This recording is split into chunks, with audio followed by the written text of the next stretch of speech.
আসসালামু আলাইকুম, সবাইকে স্বাগত জানাচ্ছি বিডি দর্পণের নিয়মিত আয়োজন আজকের দুনিয়ায়। আপনাদের সাথে আছি আমি ফাহাদিয়া মিতো। চলুন জেনে নেওয়া যাক সারা দুনিয়ায় এই পর্যন্ত ঘটে যাওয়া প্রধান খবরগুলো। একদিকে ইসরায়েল ও যুক্তরাষ্ট্র, অন্যদিকে আরব বিশ্ব। পরস্পরের পাল্টাপাল্টি অবস্থানে আবার উত্তপ্ত হয়ে উঠছে মধ্যপ্রাচ্য। মার্কিন প্রেসিডেন্ট ট্রাম্প চান গাজা খালি করে গাজার দখল নিতে, তবে মিশর ও জর্ডান তাকে স্রেফ মুখের ওপর না বলে দিয়েছে। সিরিয়া, তুরস্ক, সৌদি আরব সহ অন্য দেশগুলো মার্কিন এই প্রস্তাবের বিপক্ষে দাঁড়িয়েছে। অন্যদিকে ইসরায়েলি প্রধানমন্ত্রী হুমকি দিয়েছেন আবারও যুদ্ধ শুরু করার, যে কারণে মধ্যপ্রাচ্যের পরিস্থিতি আবার উত্তপ্ত হয়ে উঠেছে। রয়টার্স জানিয়েছে, গাজা থেকে ফিলিস্তিনিদের সরিয়ে নিতে জর্ডানের বাদশাহ দ্বিতীয় আবদুল্লাহকে চাপ দিয়েছেন যুক্তরাষ্ট্রের প্রেসিডেন্ট ডোনাল্ড ট্রাম্প, কিন্তু বাদশাহ আবদুল্লাহ তা দৃঢ়ভাবে উপেক্ষা করেছেন। তিনি বলেছেন, ফিলিস্তিনিদের না সরিয়েই গাজা পুনর্গঠন করা হবে। এ বিষয়ে আরব দেশগুলো একমত। স্থানীয় সময় মঙ্গলবার হোয়াইট হাউসের ওভাল অফিসে তারা বৈঠক করেন। বৈঠক শেষে এক যৌথ সংবাদ সম্মেলনে ট্রাম্প ইঙ্গিত দেন, গাজা যুক্তরাষ্ট্রের নিয়ন্ত্রণে নেওয়া ও উপত্যকাটির বাসিন্দাদের স্থায়ীভাবে সরানোর পরিকল্পনা থেকে তিনি সরে আসবেন না। ট্রাম্পের গাজা নিয়ন্ত্রণে নেওয়ার প্রস্তাবে আরব দেশগুলো এরই মধ্যে হতাশা প্রকাশ করেছে। তার প্রস্তাব অনুযায়ী পুনর্গঠনের জন্য গাজাবাসীকে প্রতিবেশী মিশর ও জর্ডান সহ আরও কয়েকটি দেশে পাঠানো হবে। সেখান থেকে তাদের আর গাজায় ফিরতে দেওয়া হবে না। গাজাকে মধ্যপ্রাচ্যের সমুদ্র সৈকতে রূপ দেওয়া হবে। মঙ্গলবার সংবাদ সম্মেলনে ট্রাম্প বলেন, আমরা গাজা নিতে যাচ্ছি, এটা আমাদের নিয়ন্ত্রণে থাকবে, আমরা এটাকে ঢেলে সাজাবো, যেখানে মধ্যপ্রাচ্যের বিপুল সংখ্যক মানুষের জন্য কর্মসংস্থানের ব্যবস্থা হবে। তার এই পরিকল্পনা ওই অঞ্চলে শান্তি বয়ে আনবে বলে মন্তব্য করেন রিপাবলিকান পার্টির এই প্রেসিডেন্ট। জবাবে ফিলিস্তিনিদের গাজা এবং অধিকৃত পশ্চিম তীর থেকে বাস্তুচ্যুত করার বিরুদ্ধে জর্ডানের অবিচল অবস্থান পুনর্ব্যক্ত করেছেন বাদশাহ আবদুল্লাহ। সংবাদ সম্মেলন শেষে সামাজিক যোগাযোগ মাধ্যম এক্সে এক পোস্টে তিনি লেখেন, এটাই আমাদের ঐক্যবদ্ধ অবস্থান। ফিলিস্তিনিদের বাস্তুচ্যুত না করে গাজা পুনর্গঠন করা এবং ভয়াবহ মানবিক পরিস্থিতি মোকাবেলা করা সবার অগ্রাধিকার হওয়া উচিত। জর্ডানের বাদশাহের বিরোধিতা সত্ত্বেও ট্রাম্প মনে করেন, জর্ডানের পাশাপাশি মিশরও শেষ পর্যন্ত বাস্তুচ্যুত গাজাবাসীকে নিতে সম্মত হবে। দেশ দুটি অর্থনৈতিক ও সামরিক সহায়তার জন্য ওয়াশিংটনের ওপর নির্ভরশীল। বাসিন্দাদের গাজায় রেখেই গাজা পুনর্গঠনের বিকল্প প্রস্তাব দেবে মিশর। এর মাধ্যমে তারা ডোনাল্ড ট্রাম্পের গাজা দখলের প্রতিবাদও করবে আনুষ্ঠানিকভাবে। মিশরের পররাষ্ট্র মন্ত্রণালয় জানিয়েছে, তারা ইতোমধ্যেই ফিলিস্তিনিদের নিজস্ব ভূখণ্ডে রেখে গাজা পুনর্গঠনের একটি প্রস্তাব তৈরি করেছে। মন্ত্রণালয় জোর দিয়ে বলেছে, এই অঞ্চলের জনগণের অধিকার অক্ষুণ্ণ রেখে ফিলিস্তিনি সমস্যার সমাধানের জন্য যুক্তরাষ্ট্রের প্রেসিডেন্ট ডোনাল্ড ট্রাম্পকে সহযোগিতা করবে কায়রো। তবে ফিলিস্তিনি সংকটের যে কোনো সমাধানের আগে অবশ্যই মাথায় রাখতে হবে যাতে আঞ্চলিক শান্তি বিঘ্নিত না হয়। মিশরীয় কর্মকর্তাদের বরাত দিয়ে স্থানীয় আল কাহিরা নিউজ জানিয়েছে, গাজা থেকে ফিলিস্তিনি শরণার্থীদের গ্রহণের মার্কিন প্রস্তাব জোরালোভাবে প্রত্যাখ্যান করেছে মিশর। গত সপ্তাহে মার্কিন প্রেসিডেন্ট ডোনাল্ড ট্রাম্প গাজার বাসিন্দাদের মিশর ও জর্ডানে সরিয়ে গাজা নিয়ন্ত্রণে নেবার প্রস্তাব দেন। তবে তারপরই আরব দেশগুলো এই পরিকল্পনার বিরুদ্ধে সরব হয়েছে। মিশর আরও বলেছে, গাজার বাসিন্দাদের জন্য তারা কোনো জমি বরাদ্দ দিতে প্রস্তুত নয়। ইসরায়েল ও আমেরিকার কর্মকর্তারা যেই প্রস্তাব দিয়েছেন সেটিকে হতাশাজনক বলেও উল্লেখ করেছে মিশর। এর আগের দিন মিশরের president Abdel Fattah al Sisi ডেনমার্কের প্রধানমন্ত্রী মেট্রে ফেডারিকসেনের সাথে টেলিফোন আলাপেও মিশরের একই মনোভাবের কথা জানিয়েছেন। ট্রাম্প জর্ডান ও মিশরে সহায়তা বন্ধ করে দিলেও কায়রো ফিলিস্তিনি বিষয়ে তার অবস্থানে অটল থাকবেন বলে জানিয়েছেন আল সিসি। এদিকে সিরিয়ার প্রেসিডেন্ট আহমেদ আল শারা বলেছেন, তিনি বিশ্বাস করেন মার্কিন প্রেসিডেন্ট ডোনাল্ড ট্রাম্পের গাজা থেকে ফিলিস্তিনিদের অন্য কোথাও পুনর্বাসন এবং উপত্যকার নিয়ন্ত্রণ নেবার পরিকল্পনা একটি গুরুতর অপরাধ, যা শেষ পর্যন্ত ব্যর্থ হবে। ব্রিটেনের দ্য রেস্ট ইজ পলিটিক্সকে দেওয়া এক সাক্ষাৎকারে এমন মন্তব্য করেছেন তিনি। আল শারা বলেন, আমি বিশ্বাস করি কোনো শক্তি ফিলিস্তিনিদের নিজ ভূখণ্ড থেকে তাড়িয়ে দিতে পারবে না। অনেক দেশ সেটি করার চেষ্টা করেছে এবং তারা সকলেই ব্যর্থ হয়েছে। বিশেষ করে গত 1.5 বছর ধরে গাজায় সাম্প্রতিক যুদ্ধের সময় এই চেষ্টা করা হলেও তা ব্যর্থ হয়েছে। এর আগে তুরস্ক, সৌদি আরব ও সংযুক্ত আরব আমিরাতও ট্রাম্পের গাজা পরিকল্পনার বিরুদ্ধে অবস্থান নিয়েছে। আগামী শনিবার দুপুরের মধ্যে জিম্মিদের ফেরত দেওয়া না হলে গাজায় যুদ্ধবিরতি বাতিল এবং সেখানে আবার তীব্র লড়াই শুরু হবে বলে হামাসকে সতর্ক করেছেন ইসরায়েলের প্রধানমন্ত্রী বেনিয়ামিন নেতানিয়াহু। ইসরায়েলের প্রধানমন্ত্রী বলেছেন তিনি গাজার ভেতরে এবং আশেপাশে ইসরায়েলি বাহিনীকে জড়ো হওয়ার নির্দেশ দিয়েছেন। পরবর্তী নির্দেশ না দেওয়া পর্যন্ত নতুন করে কোনো জিম্মিকে মুক্তি দেওয়া স্থগিত করেছে হামাস। সংগঠনটির এই ঘোষণার প্রতিক্রিয়ায় নেতানিয়াহু এই নির্দেশ দেন।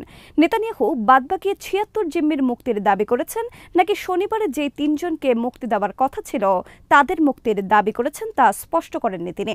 তবে এক মন্ত্রী বলেছেন তিনি সবার মুক্তির কথা বোঝাতে চেয়েছেন। গুরুত্বপূর্ণ মানবিক সাহায্য আটকে দেওয়া সহ নানাভাবে ইসরায়েল ৩ সপ্তাহের পুরনো যুদ্ধবিরতি চুক্তি লঙ্ঘন করছে বলে অভিযোগ করেছে হামাস, যদিও এই দাবি অস্বীকার করেছে ইসরায়েল। গতকাল মঙ্গলবার ইসরায়েলের নিরাপত্তা বিষয়ক মন্ত্রিসভার ৪ ঘণ্টার বৈঠকের পর নেতানিয়াহু একটি ভিডিও বিবৃতিতে বলেন তিনি প্রেসিডেন্ট ট্রাম্পের দাবিকে স্বাগত জানিয়েছেন। তিনি বলেন হামাসের চুক্তি লঙ্ঘন এবং আমাদের জিম্মিদের মুক্তি না দেওয়ার সিদ্ধান্তের আলোকে গতরাতে আমি আইডিএফকে গাজা উপত্যকার ভেতরে এবং চারপাশে জড়ো হওয়ার নির্দেশ দিয়েছে। নেতানিয়াহু বলেন যদি হামাস শনিবার দুপুরের মধ্যে আমাদের জিম্মিদের ফিরিয়ে না দেয় তাহলে যুদ্ধবিরতি শেষ হয়ে যাবে।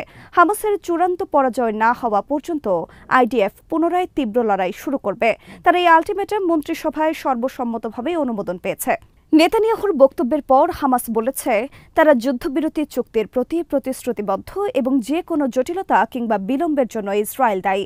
হামাসের শীর্ষ কর্মকর্তা সামি আবু জোহরি বলেছেন মার্কিন প্রেসিডেন্ট ডোনাল্ড ট্রাম্পকে অবশ্যই মনে রাখতে হবে যে ইসরায়েলি জিম্মিদের বাড়িতে ফিরিয়ে আনার একমাত্র উপায় হল ইসরায়েল ও হামাসের মধ্যে চলমান যুদ্ধবিরতিকে সম্মান জানানো। তিনি বলেন ট্রাম্পকে মনে রাখতে হবে যে এখানে একটি চুক্তি রয়েছে যা উভয় পক্ষকে সম্মান করতে হবে এবং এটাই বন্দীদের ফিরিয়ে আনার একমাত্র উপায়। হুমকির ভাষার কোনো মূল্য নেই, এটি শুধু পরিস্থিতিকে আরও জটিল করে তোলে। ইউক্রেন কোনো এক সময়ে রাশিয়ার হয়ে যেতে পারে বলে ধারণা করছেন যুক্তরাষ্ট্রের প্রেসিডেন্ট ডোনাল্ড ট্রাম্প। এমন সময় তিনি এই মন্তব্য করলেন যখন তার ভাইস প্রেসিডেন্ট জেডি ভান্স আগামী সপ্তাহে ইউক্রেনের প্রেসিডেন্ট ভলোদিমির জেলেনস্কির সঙ্গে বৈঠকের প্রস্তুতি নিচ্ছেন। ইউক্রেন ও রাশিয়ার মধ্যে ৩ বছর ধরে চলা যুদ্ধ বন্ধের চেষ্টা করছেন ট্রাম্প। স্থানীয় সময় গত সোমবার ফক্স নিউজে সম্প্রচার হওয়া এক সাক্ষাৎকারে এই সংঘাত নিয়ে কথা বলেন তিনি।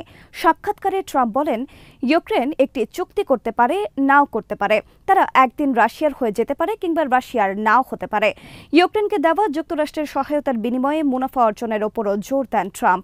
এক্ষেত্রে দেশটির বিরল খনিজের মতো প্রাকৃতিক সম্পদের বাণিজ্যের বিষয়ে জোর দেন তিনি। শিগগিরই নিজের ইউক্রেন বিষয়ক বিশেষ দূত কেইথ কেলকে কিয়েভে পাঠানোর কথা সোমবার নিশ্চিত করেছেন ট্রাম্প। যুদ্ধ বন্ধে কেইথকে একটি রূপরেখা তৈরির দায়িত্ব দেওয়া হয়েছে। এদিকে ট্রাম্পের মন্তব্যের কয়েক ঘণ্টা পর ক্রেমলিন বলেছে ইউক্রেনের উল্লেখযোগ্য অংশ রাশিয়ার অংশ হতে চায়। ক্রেমলিনের মুখপাত্র দিমিত্রি পেসকভ বলেন ইউক্রেনের পরিস্থিতি বহুলাংশে প্রেসিডেন্ট ট্রাম্পের বক্তব্যকে প্রতিফলিত করে। ২০২২ সালে ইউক্রেনের ৪টি অঞ্চল একীভূত করে নেয় রাশিয়া। বিষয়টি তুলে ধরে পেসকভ সাংবাদিকদের বলেন বাস্তবতা হল ইউক্রেনের একটি উল্লেখযোগ্য অংশ রাশিয়ায় একীভূত হতে চায় এবং ইতোমধ্যে হয়েছেও। এই ধরনের কোনো বিষয়ে হওয়া না হওয়ার ক্ষেত্রে সমান সম্ভাবনা রয়েছে বলেও মন্তব্য করেন তিনি। এদিকে যুদ্ধবন্ধের সম্ভাব্য চুক্তির বিষয়ে প্রেসিডেন্ট ট্রাম্পের সঙ্গে সরাসরি আলোচনা করতে প্রস্তুত আছেন বলেও জানিয়েছেন রাশিয়ার প্রেসিডেন্ট ভ্লাদিমির পুতিন।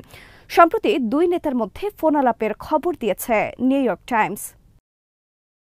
ভারত নিয়ন্ত্রিত জম্মু কাশ্মীরের স্বাধীনতাকামী গোষ্ঠীর হামলায় দেশটির সামরিক বাহিনীর অন্তত ২ সেনা নিহত হয়েছেন। জম্মু কাশ্মীরের আখনুর সেক্টরে ইম্প্রোভাইজড এক্সপ্লোজিভ ডিভাইস বা আইইডি বিস্ফোরণে ওই ২ সেনা নিহত হয়েছে। মঙ্গলবার সামাজিক যোগাযোগ মাধ্যম এক্সে এই তথ্য জানিয়েছে ভারতীয় সেনাবাহিনী। এক্সে দেওয়া পোস্টে ভারতীয় সেনাবাহিনীর হোয়াইট নাইট কর্পস বিস্ফোরণে ২ সৈন্যের প্রাণহানির তথ্য নিশ্চিত করেছে। পোস্টে ভারতীয় সেনাবাহিনী বলেছে সাহসী ২ সেনার সর্বোচ্চ আত্মত্যাগে সেলিউট ও শ্রদ্ধা জানায় হোয়াইট নাইট কর্পস। এনডিটিভির প্রতিবেদনে বলা হয়েছে জম্মু কাশ্মীরের সীমান্ত বিভাজনকারী রেখা লাইন অফ কন্ট্রোলে টহল দেওয়ার সময় ইম্প্রোভাইজড এক্সপ্লোজিভ ডিভাইস হামলার ঘটনা ঘটেছে। ভারতীয় সেনাবাহিনী বলেছে আমাদের সৈন্যরা ওই এলাকায় আধিপত্য বিস্তার করছে এবং তল্লাশি অভিযান চলছে। এর আগে সোমবার জম্মু কাশ্মীরের রাজৌরি জেলা লাগোয়া লাইন অফ কন্ট্রোলে বন্দুকযুদ্ধের ঘটনায় দেশটির সেনাবাহিনীর এক সদস্য গুরুতর আহত হন। রাজৌরির নওশেরা সেক্টরে কালাল এলাকায় তল্লাশি চৌকের কাছে গুলিবিদ্ধ হন তিনি। এদিকে ভারতীয় সেনাবাহিনীকে অবমাননা করে মন্তব্য করার অভিযোগে দেশটির বিরোধী দলীয় নেতা রাহুল গান্ধীকে তলব করেছেন উত্তরপ্রদেশের রাজধানী লখনৌয়ের একটি আদালত। ইতোমধ্যে তাকে তলবের নোটিশও পাঠানো হয়েছে। ভারতীয় সেনাবাহিনীর অধীন সড়ক নির্মাণ সংস্থার সাবেক পরিচালকের একটি মামলার জেরে রাহুলকে পাঠানো সেই নোটিশে বলা হয়েছে মার্চের শেষ সপ্তাহের যে কোনো দিন আদালতে হাজির হতে হবে তাকে। মামলার অভিযোগপত্র অনুসারে 2022 সালের ডিসেম্বরে কংগ্রেসের ভারত জোড়ো কর্মসূচি চলাকালে এক জনসভায় রাহুল গান্ধী মন্তব্য করেছিলেন, অরুণাচল প্রদেশে ভারতীয় সেনাদের মারধর করছে চীনের সেনারা। আজ এখানেই শেষ করছি। সবাই ভালো থাকুন, সুস্থ থাকুন আর দেখতে থাকুন বিডি দর্পণ। চ্যানেলটি ভালো লাগলে সাবস্ক্রাইব করুন, সংযুক্ত থাকুন আমাদের ফেসবুক পেজে। আল্লাহ হাফেজ।